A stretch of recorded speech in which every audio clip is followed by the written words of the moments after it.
Nos anos 80 e 90, o que se passou foi que um recuo do Estado levou a que o seguro privado tivesse multiplicado a sua atividade por toda a Europa, por todo o mundo e também em Portugal.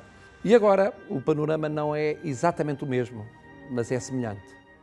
E o panorama é este, é que a crise levou a que o Estado recuasse em muitas das suas funções tradicionais. O Estado continua a ser social, mas boa parte dessa componente social não lhe cumpre a ele desenvolver, cumpre aos privados. E daí o aumento, a expansão natural do papel do seguro privado. Imagine que tem de explicar a alguém, seu amigo ou seu familiar, porque é que faz sentido o futuro do seguro privado em Portugal. E pegue exemplos concretos da vida desse familiar ou desse amigo. Pegue no pagamento de propinas, pegue na situação de desemprego, pegue na situação de alguém que emigrou nos novos imigrantes e tem de canalizar as suas remessas, tem de saber onde aplicar as poupanças, ou no mais velho, que tem de pensar no seguro de vida, ou em todos, que não podem descurar o seguro de saúde.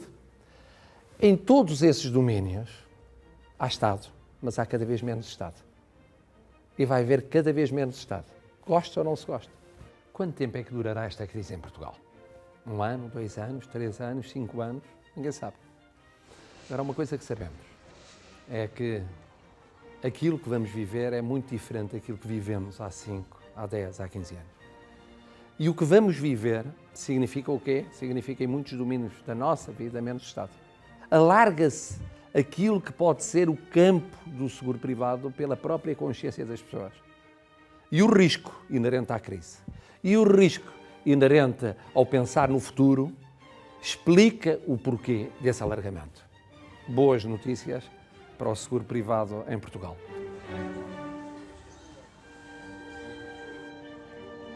Nós vivemos hoje um momento difícil no que toca aos sistemas de proteção, principalmente na velhice, que são aqueles que têm uma duração mais prolongada.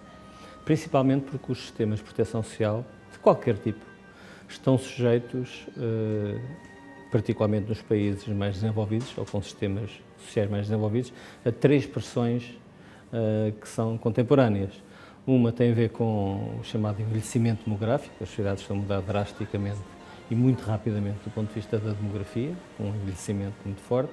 Um segundo tem a ver com a mudança do perfil económico, da forma de trabalhar, de organizar o trabalho, de organizar a vida, mesmo ao longo dessa própria vida.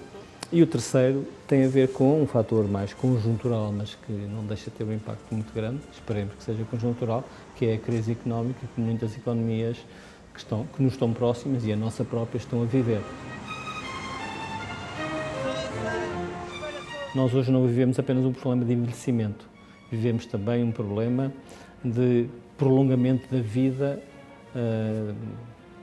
em muitos anos, por vezes em condições de dificuldade para as pessoas e para as famílias.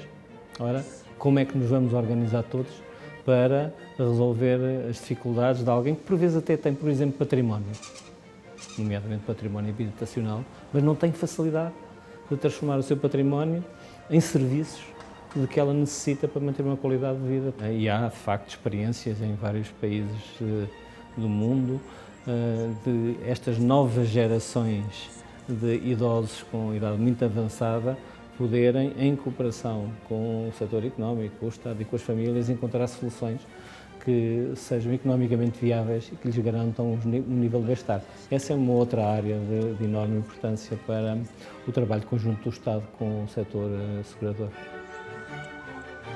Associar a dimensão individual à dimensão da família, associar a dimensão de cobertura dos riscos individuais à mutualização desses riscos é algo que precisa ser feito de forma mais clara. Ou seja, quando se está a criar uma relação com uma entidade seguradora,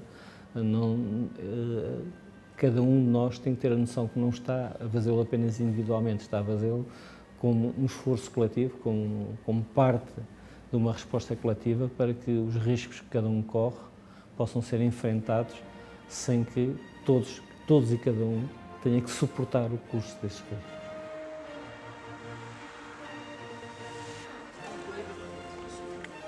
também para as pessoas de mais baixo rendimento a vida traz surpresas. Então, o facto de se poder subscrever seguros evitando riscos, parece-me que é uma boa forma de fazer com que estas pessoas não fiquem sempre a braços com situações quase de ruptura financeira, porque não acautelaram determinadas situações. Em Portugal há uma pobreza que se transmite de geração em geração e essa pobreza tem muito a ver com falta de instrução, mas sobretudo tem muito a ver com falta de educação para determinados instrumentos e até mecanismos que podem fazer com que as pessoas possam deixar de ser pobres. Este aqui se calhar é preferível não, este aqui até pode tomar depois das refeições. Eu tenho sido muito defensora da noção de microseguros no campo da saúde, para que estas pessoas de mais baixos recursos possam ter as despesas de saúde de alguma forma suportadas, mas sobretudo para que possam deixar de ser pobres.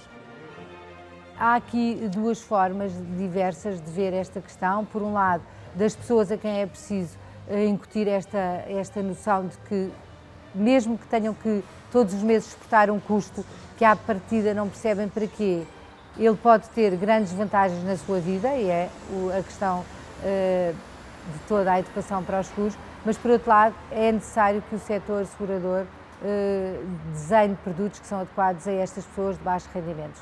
E há sobretudo toda uma cultura de que somos responsáveis pelas nossas próprias vidas.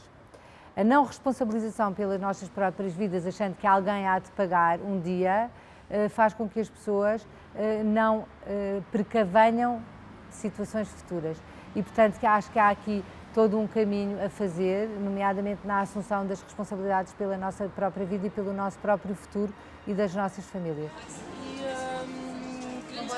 Se não temos algumas ideias e algumas propostas um pouco arrojadas que possam gerar valor social e que possam gerar mudança verdadeira, então nós não vamos conseguir dar a volta.